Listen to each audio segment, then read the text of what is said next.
Welcome to Amantha's world. Hi అండి, అందరూ బాగున్నారా? ఈరోజు నేను మీకు యమ్మీ స్పైసీ ప్రాన్స్ కర్రీ చూపిస్తాను, చూడండి.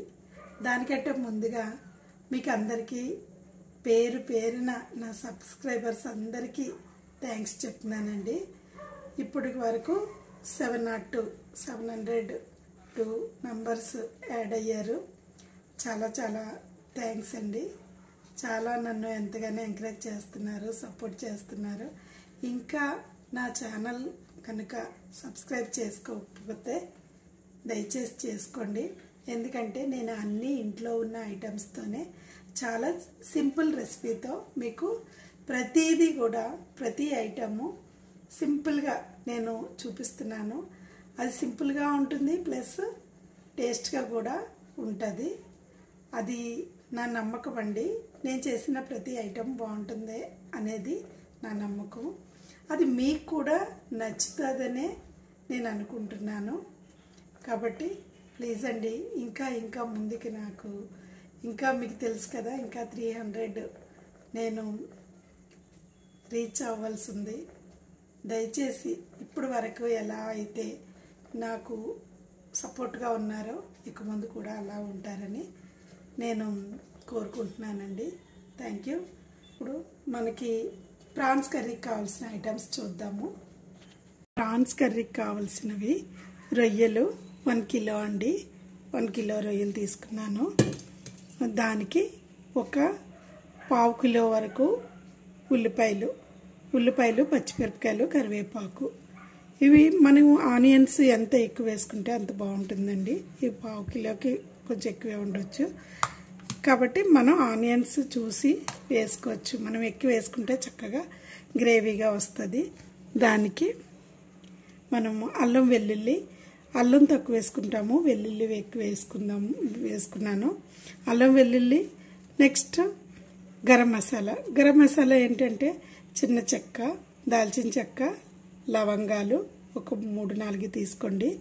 కిలోకి ఇవి ఇలాచీలు అండి. ఇలాచీలు ఒక 3 తీసుకున్నాను. కొన్ని మిరియాలు, జీలకర్ర, మిగతాది నేను ధనియాల పొడి వేసుకుంటాను, ఇందులో యాడ్ చేస్తాను. ఇవ్వండి. ఇక పసుపు, ఉప్పు, కారం అనేది సేమ్ ఆయిల్ కదా, అన్నింటిలో వేసుకుంటాం.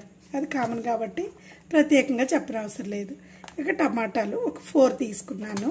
కొత్తిమీర. అంతేనండి. మనం ఇప్పుడు కర్రీ రెడీ చేసుకుందాం. ఇప్పుడు కడాయి వేడయ్యిందండి. ఇప్పుడు ఆయిల్ వేసుకుందాం ఇందులో.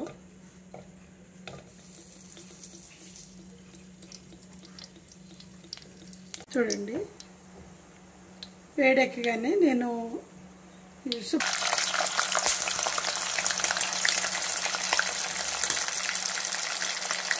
రొయ్యలు శుభ్రంగా ఒక 6-7 టైమ్స్ కడుక్కోవాలి. క్లీన్ చేసుకొని, నేను ఇంతకుముందు చెప్పానండి, రొయ్యల మధ్యలో చిన్న ప్రే ఉంటుంది, అవన్నీ తీసి వేసుకున్నాను.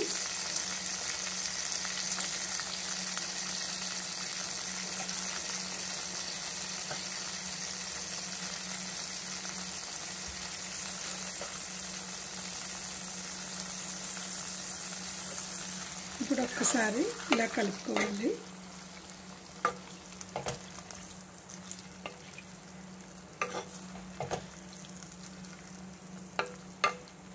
ఇవి ఆయిల్లో ఒక 2 మినిట్స్ మగ్గనిద్దాం. మూత పెట్టుకుందామండి.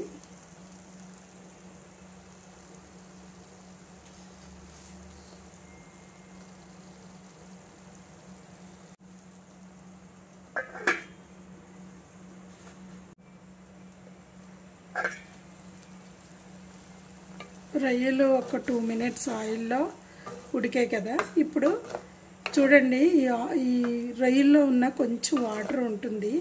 మనం ఎంత పిండినా వాటర్ అనేది వస్తుంది. ఇది ఆయిల్లోనే అలా ఇంకిపోతుంది, ఏం కాదు. అందులో మనము ఈ కట్ చేసి పెట్టుకున్న ఉల్లిపాయలు, పచ్చిమిరపకాయలు, కరివేపాకు వేసుకోవాలి. వేసుకొని కొంచెం చిటికెడు సాల్ట్ వేసుకొని మూత పెట్టేద్దాం.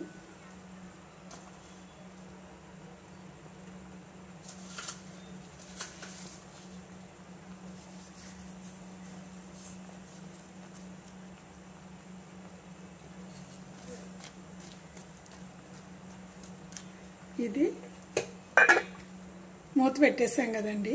ఇప్పుడు మనము దీనికి మసాలా రెడీ చేసుకుందాం. ఇది మనకి మసాలా అయ్యేలోగా ఇవి కూడా రెడీ అయిపోతాయి. మనకి చూడండి ఉల్లిపాయలు ఈ రొయ్యలు కలిపి ఉడికిపోయండి. ఇప్పుడు ఇంకా కొంచెం వాటర్ ఉంది కదా, ఈ వాటర్లో మనము టమాటాలు వేసుకుందాం.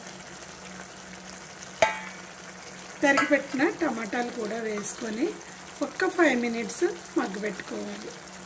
ఒక 5 మినిట్స్.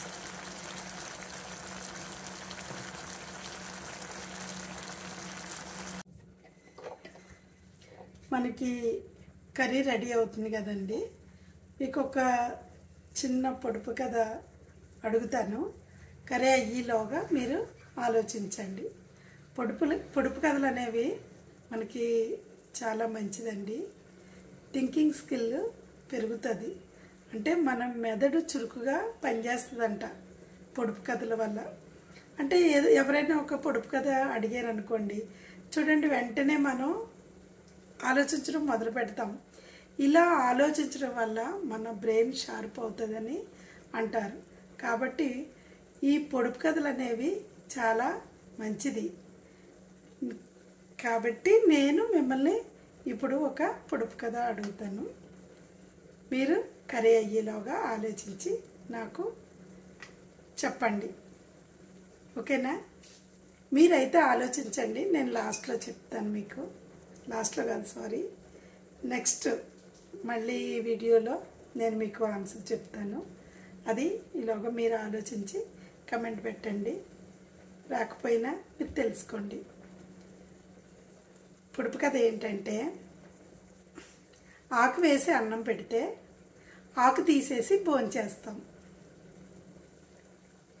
మళ్ళీ ఒకసారి చెప్తాను. ఆకు వేసి అన్నం పెడితే ఆకు తీసేసి భోంచేస్తాం. ఏంటది?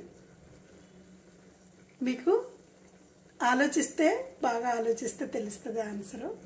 కాబట్టి మీరు ఆలోచించడం మొదలుపెట్టండి. మీ బ్రెయిన్ కూడా షార్ప్ అవుతుంది. కర్రీ అయ్యేలోగా నేను ఈ మసాలా చేసుకుంటాను.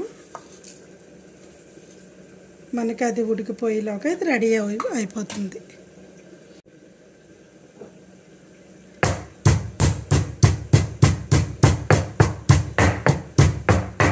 మనం రోట్లో కానీ శనగల రాయి మీద కానీ ఇలా చేసుకోవడం వల్ల అది డిఫరెంట్ టేస్ట్ వస్తుందండి.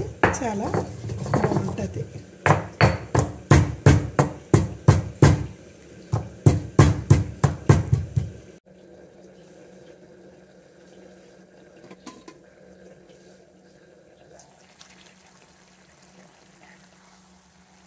చూడండి మనకి చక్కగా మగ్గిపోయింది.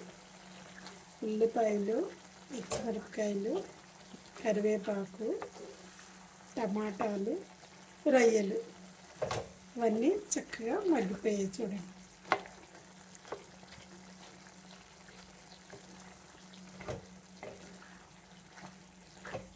ఇంకా కొంచెం వాటర్ ఉంది. మనకి అయిపోయిందండి. చక్కగా దగ్గరగా అంతా ఉడికిపోయింది. ఇప్పుడు మనం పసుపు, ఉప్పు, కారం అన్నీ వేసుకోవాలి.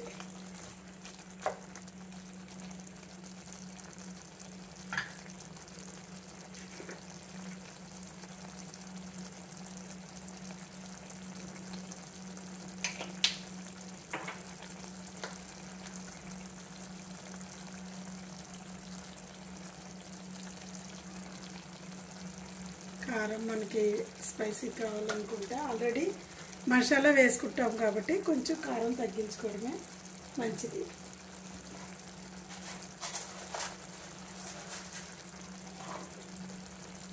నేను కల్లుప్పు వేసుకుంటున్నానండి, దొడ్డుప్పు.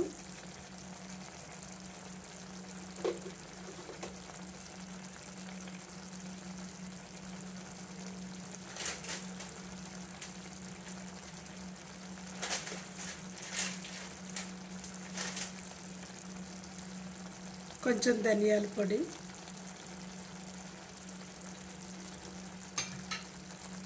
వేసుకున్న తర్వాత ఒకసారి కలపాలి.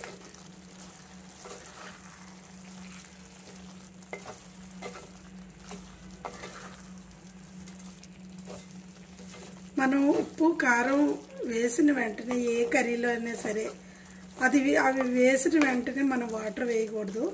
1 నిమిషం ఉడికిన తర్వాత అప్పుడు వాటర్ వేసుకోవాలి.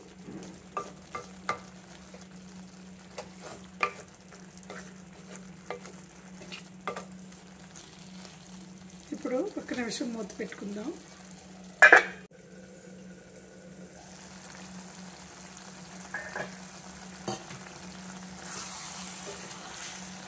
పసుపు ఉప్పు కారం వేసుకోగానే మనము 1 నిమిషం ఆగి మూత పెట్టుకున్నాం కదా, ఇప్పుడు వాటర్ యాడ్ చేసుకోవాలి. కొంచెం అండి, ఎక్కువ వద్దు.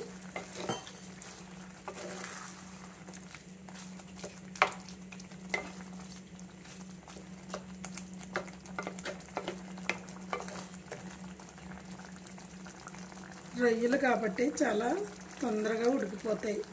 అవి మటన్ చికెన్లా కాదు కదా, అవి చాలా సెన్సిటివ్గా ఉంటాయి కాబట్టి చాలా తొందరగా అయిపోతుంది. కాబట్టి ఎక్కువ వాటర్ వేసి ఉడికించే అవసరం లేదు. మనము ఇప్పుడు కొంచెం వాటర్ వేసాం కదా, దీని మీద మనము దంచి పెట్టుకున్న ఈ మసాలాని వేయాలి. చూడండి, మనం మిక్సీలో చేసుకున్నట్టు మెత్తగా పేస్ట్లా రాదు. ఇది దంచుకున్నది కాబట్టి కచ్చపచ్చగా ఉంటుంది. ఇదే టేస్ట్ అండి, ఇలాగా ఉంటేనే బాగుంటుంది. ఇప్పుడు మళ్ళీ మనం మూత పెట్టుకుందాం. ఈ మసాలా వేసిన గిన్నె కూడా కడిగి ఈ వాటరు యాడ్ చేసుకోవచ్చు.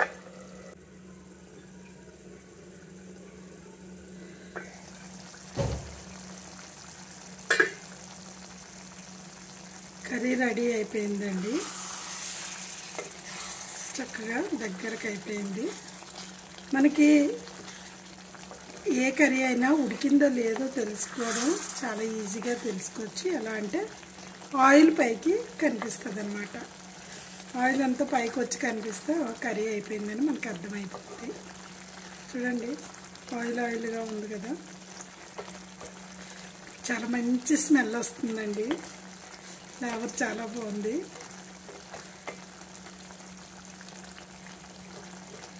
ఇంత ఈజీగా చేసుకోవచ్చు.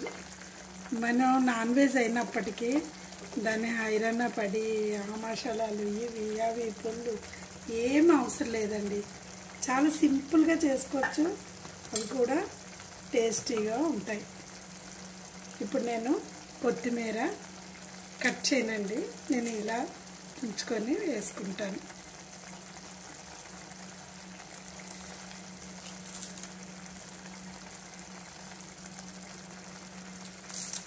ఇలా కూడా చాలా బాగుంటుంది ఇలా వేసుకుంటే.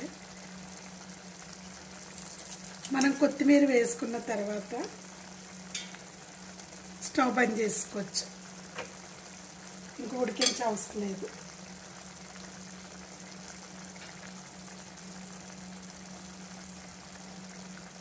అంతే, నేను స్టవ్ బంద్ చేస్తాను. ఇప్పుడు ఒక్కసారి కలిపేసుకుంటాం.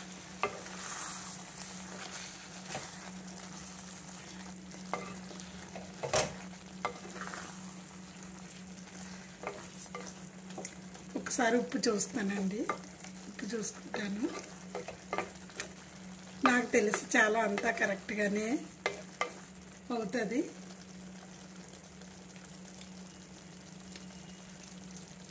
అంత ఉప్పు కారం అన్నీ కరెక్ట్గా సరిపోయాయి, ఇంకేమీ అవసరం లేదు. ఇక మూత పెట్టేసుకొని వడ్డించుకోవడమే.